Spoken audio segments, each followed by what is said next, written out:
Welcome to Padres and Pints. We're here at the Randy Jones All-American Sports Grill. We're going to talk to our good friend, Randy Jones, in a minute. And what? What in the hell is this? You wear that home, you get arrested. Oh, man. Get it off. Get it off.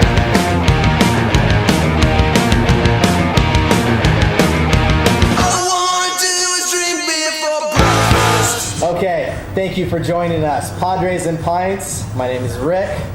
We got the ghost and the man, the myth, the legend, RJ himself. How we doing, gentlemen? Doing great. Thanks Pretty for good. joining us. Pretty good. Hey, glad to be here. Glad to be here. Like the bobbing it, though.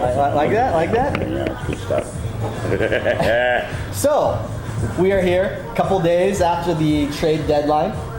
Padres made some couple non-moves and then a couple moves where they signed players. Tell me what you think about that. Well, you know, the trading deadline, what it did is they were looking, they got answers first. They were going to try to sign Carlos Quentin. They wanted to sign Houston Street. And I understood both of that. And they could sign them, get them at the right price. Sign them so you don't have to trade them. I mean, if you look at it, Houston Street's a real good move, I think, right now. We've kind of seen the arms that we have. Nobody's really stepped up and been that closer that we can really count on, being consistent. Where Houston Street gives you that.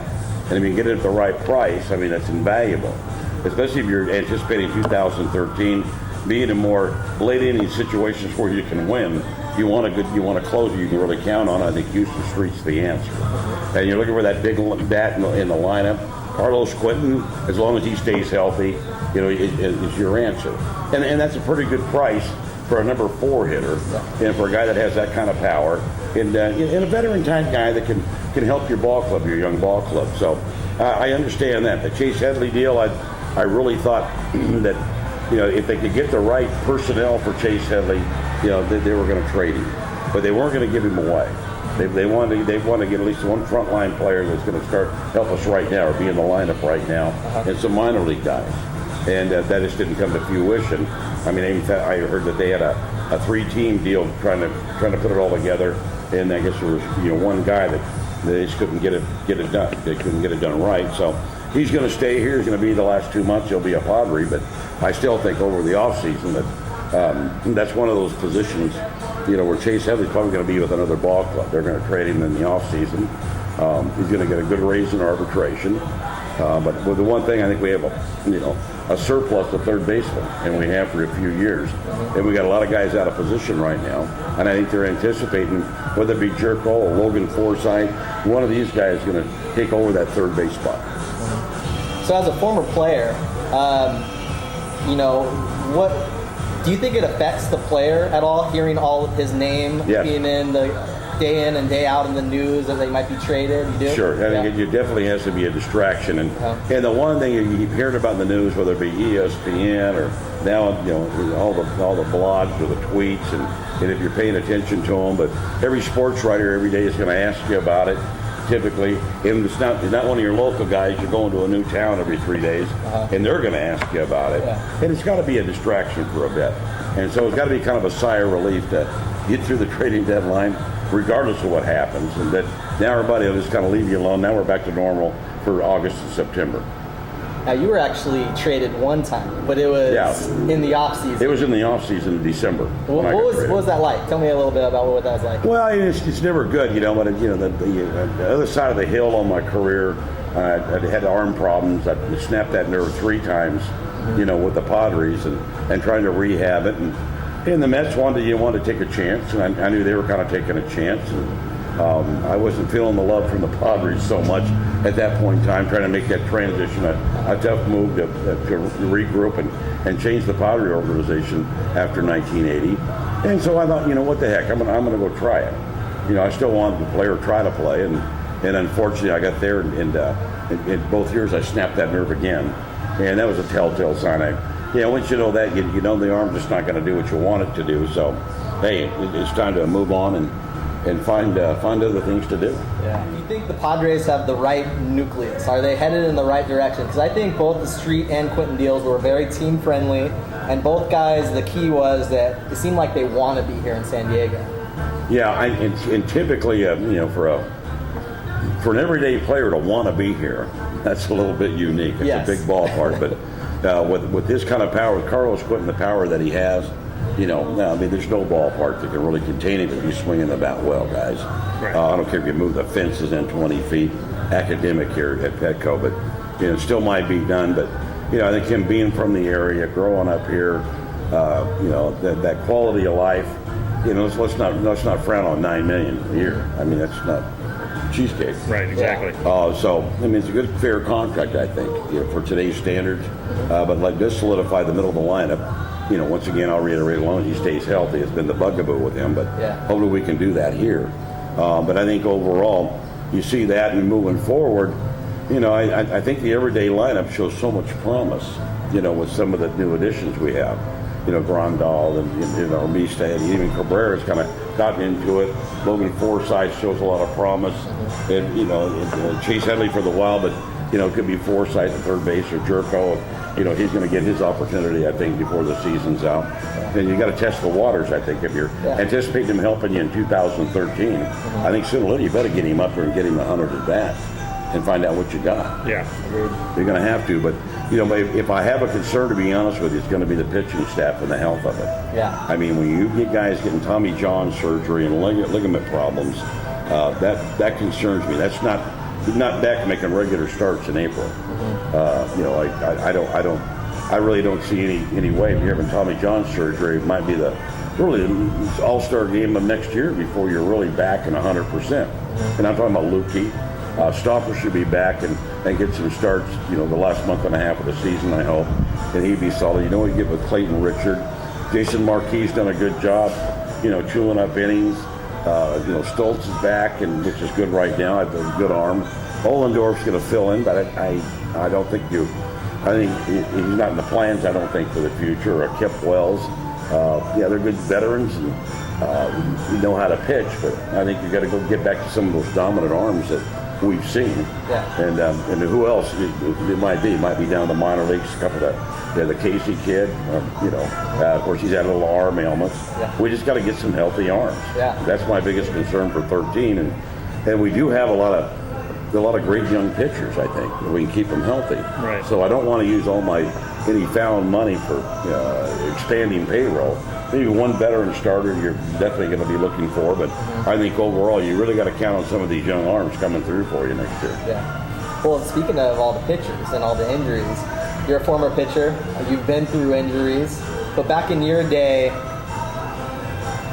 pitchers weren't babied as much. I don't know if that's the word, but do you think there's anything to do with that? Because the Padres, they're supposedly the most careful with their pitchers, yet we have the most injuries in all of baseball. You talk to 10 former pitchers, you'll get 10 different opinions. I think the one thing in a nutshell, I really don't think they run enough anymore or play catch enough anymore. I'm not a believer in weights and trying to get bigger and stronger. Yeah. If I'm not mistaken, guys, still the best pitch in baseball is a strike.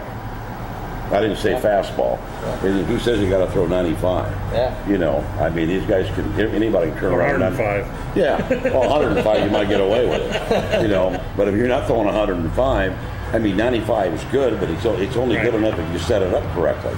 If you haven't got the off-speed breaking ball or the changeup that you can command, and be able to pitch and hit spots, 95 is a moot point.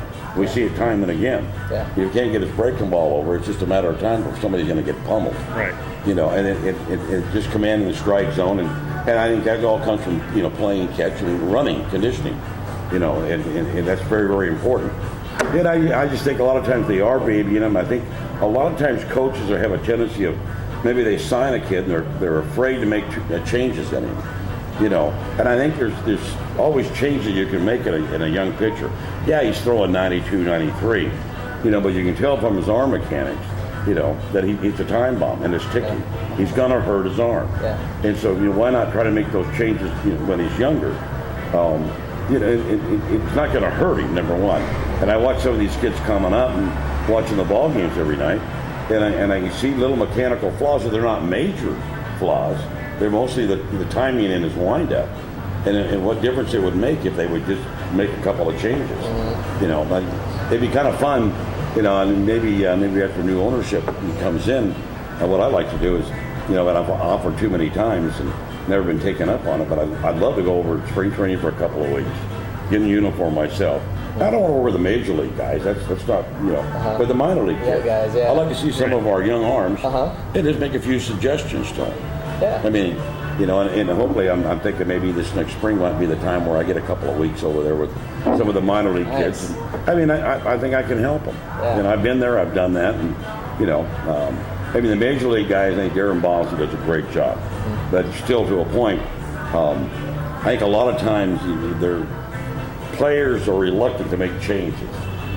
They think everything's right, and that's probably why I'll never be a pitching coach, because I'd probably get the RA and yell at somebody, and it wouldn't be very good. Yeah. I wouldn't be afraid to hurt someone's feelings, and but little simple changes. I'm not going to try to modify the guy's whole life, but just a couple of little tweaks and changes of arm action, where his arm's in a better spot all the time. Right. And you're going to find that you're going to get less injuries if you do that. And if your arm's late when you're throwing a baseball, you're going to short arm it. Yeah. You have to. I mean, because when that foot lands, when that foot lands, you got to throw it. That's just the rules of the game. And if your arm's in the wrong spot, it don't care.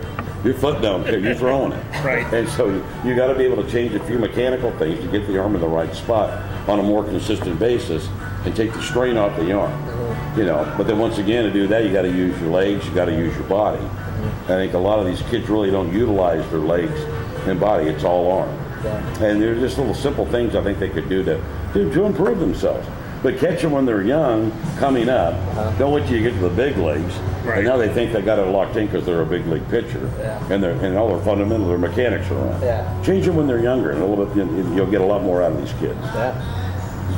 Well, That's my 10 cents. hey, I like it. I've been wondering. I've been thinking about this all season long as all the injuries go down. Well, I wonder what Randy says about this. Right. Yeah, well, I see a lot. But hey, basic fundamentals is a lot of fun. I've been doing it for many, many years, and I've actually had a couple of the players, mention something to me. They actually watched them, and there's things a couple of them never even thought about it.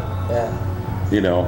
And that's the difference between a thrower and a pitcher. And that's the first thing I do, and I'll ask a kid, he said, what's your arm do back here when you throw a baseball? And they look at me like, what are you talking about? And I explain to them, a thrower has no idea what he does, his mechanics, he just throws it. A pitcher knows and understands what his body does. That way, if everything's off, you know how to make adjustments. And you can make quick adjustments and be effective. But if you don't know what you're doing, you're either going to have a good day or a bad day, and there's really nothing in between usually. And that's the way a thrower is. But pitching's a whole different mindset, and that's what I go through with the kids and get them started in the right direction. Asking a million questions, and I already know the answers, but they're supposed to know the answers too. But it's a lot of fun. But it'd be interesting. It'd be a real challenge. And I'm not trying to change the world. I mean, I could probably walk around, minor league spring training for 2 weeks. And I might change 5 or 6 pitchers. But at least I could talk to them about the mental part of it. Yeah. What are you thinking? And the best way to be a good coach is to ask them a lot of questions. If you ask a lot of questions, then you start getting an idea of what they know and what they don't know. But unless you ask them questions, and if you don't, they won't say a word.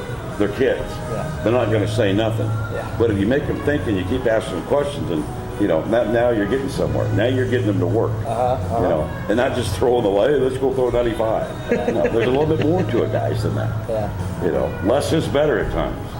Less is better. Yes. Maybe not in beer, but I mean it is. Good point. So, actually, you brought up the Padres Weekly and the Padres POV. What's with the grumpy old Padres?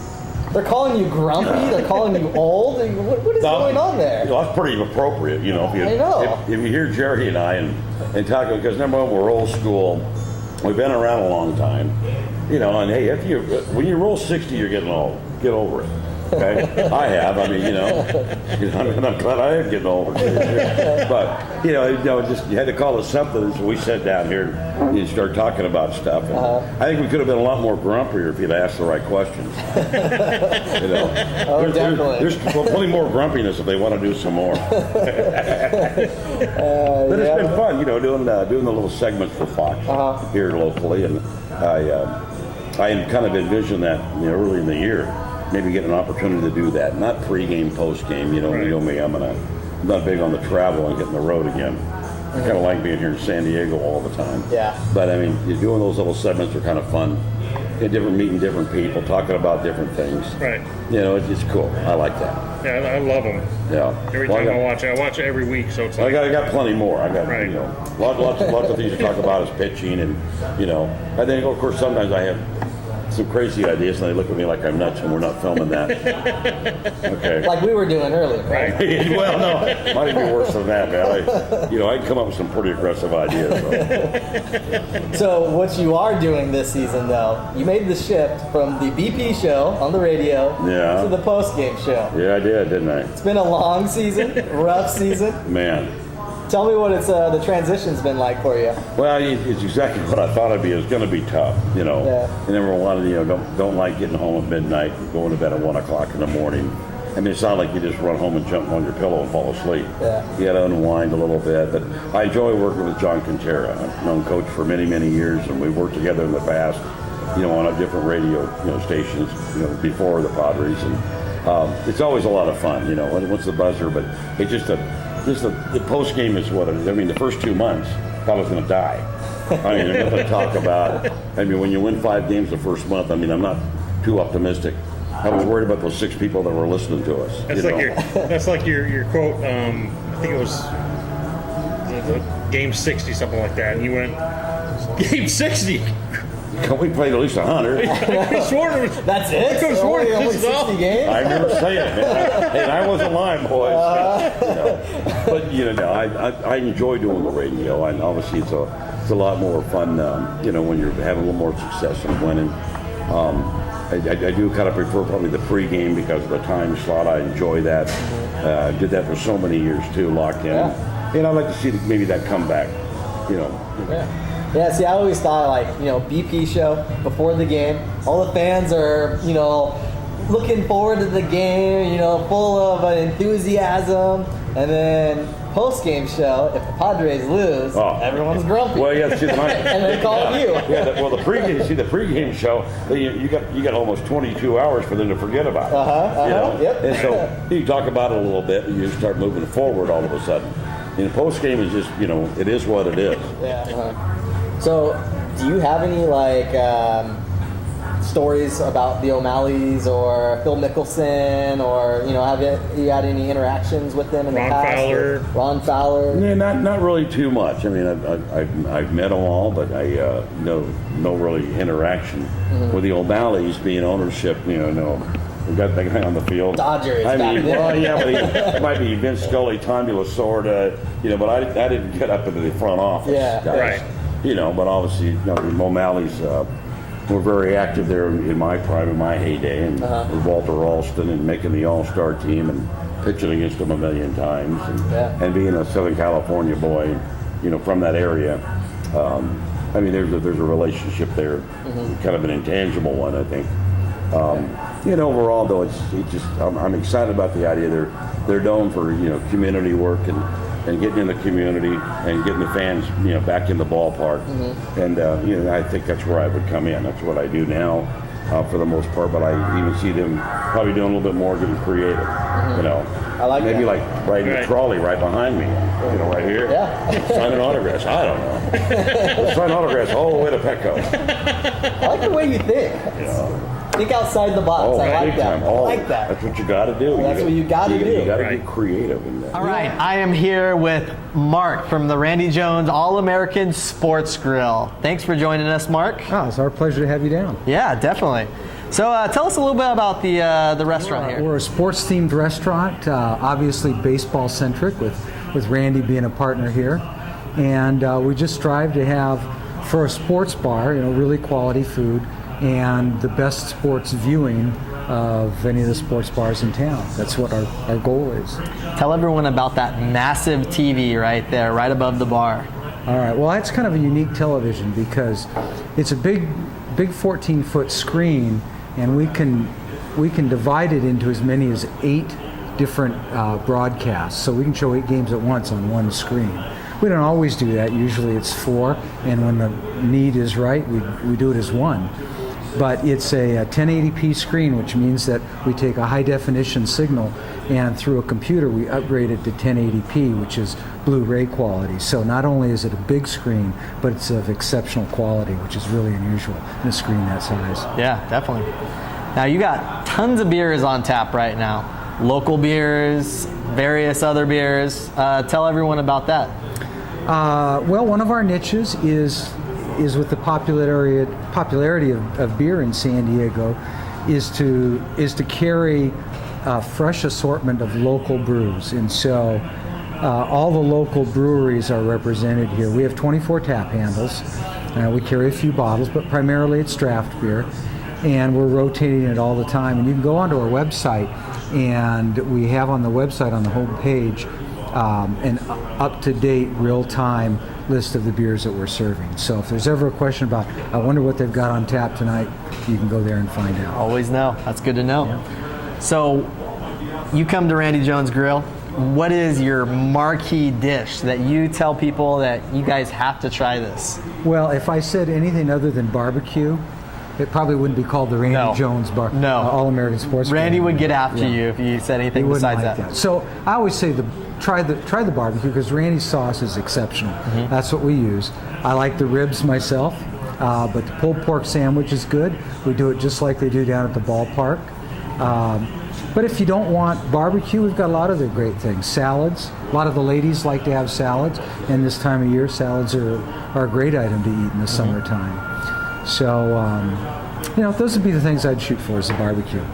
You guys have a lot of events here too. You have not UFC, but fighting weigh-ins, and you have Aztec events. You have Padre games, Charger games. Why don't you say a little bit about that? Well, we try to show all the current events that are in demand. And you mentioned UFC. We do show pay-per-view UFC. That's usually once a month, sometimes twice a month. Mm-hmm. We do the weigh-ins you mentioned are for a local kind of a UFC.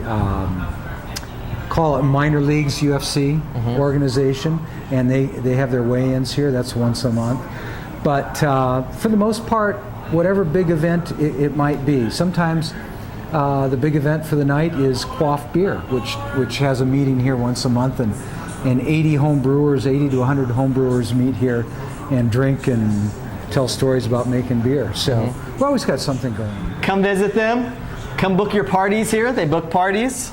You got this enormous terrace here, the Trolley Terrace. Come check them out. Yep, and it's www.rjgrill.com for the website.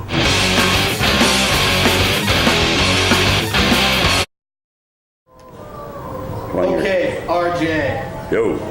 We have put you through all the questions. I am the Avenger in Chief. I'm drinking a Sculpin. And we are about to do the Padres and Pints rapid fire. Question number 1. What is the best meal at the Randy Jones All-American Grill? I think you should probably start with the onion rings, okay? And then I get me some baby back ribs is what I'd actually get. First thing, I get some French fries. You want a little side salad, with probably a Sculpin, and you'd be good to go. Sounds good. While the Padre game is on. Well, ideally. Unless it's like tomorrow morning, it's a 9:35 start, I probably wouldn't do it then. Yeah, might be a little bit early for Sculpin. Question number 2. Who best carries on the spirit of your hair? Bryce Harper and his faux hawk, or Jeff Blum and his big wavy awesomeness? I'll go with a Blum, man. I go with a Blummer, 'cause that hair's long, man. And you don't realize when you have a big fro like this, your hair's about that long, and then it curls up. So, you got to have a lot of hair. That'd be the Blummer. We could perm him out, and he'd have the big fro. I like the way you think. Question 3. Whose scent is more romantic? Darren Smith's on a Wednesday pregame, or the coach's on a Friday postgame show? Whoa. Coach. Darren's from New York. Never Darren. Got to be Quintero.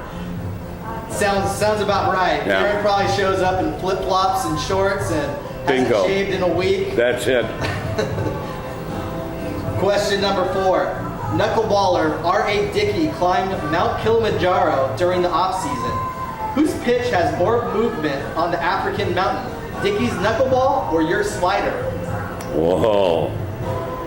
That'd be close. First of all, what the hell's he doing up there, the idiot? You know, what a dope. You know, I said use your legs, but don't be stupid, man. You could fall down. You can get an avalanche. You know, and that high altitude, neither one of them's going to move much anyway when you're at 20,000 feet. What a dummy. Next question. Next question. Last question. What's the next step for the Padres? The next step for the Padres is to get a $75 million payroll. You know, put a team on the field that's going to draw about $3 million, and I'm going to sell a boatload of barbecue. That sounds good to me. There you go. And how about we throw some brown uniforms in there too? Just I like it. You know, good point. If the O'Malleys come back in here, they're not going to want to wear Dodger blue. That's the old days. Maybe they want to bring back a little traditional brown. You know, I know that. I think the blog here would probably be for that. Hey. Definitely for that. Yeah, a little brown wouldn't be bad. A little white brown. You know, a little signature that there's a change here in San Diego. I like it. I like it a lot. Good idea. RJ, you are officially off the hook for the Padres and Pints Rapid Fire. Thank you for joining us. And go Padres. Love the Padres and Pints. Go Padres.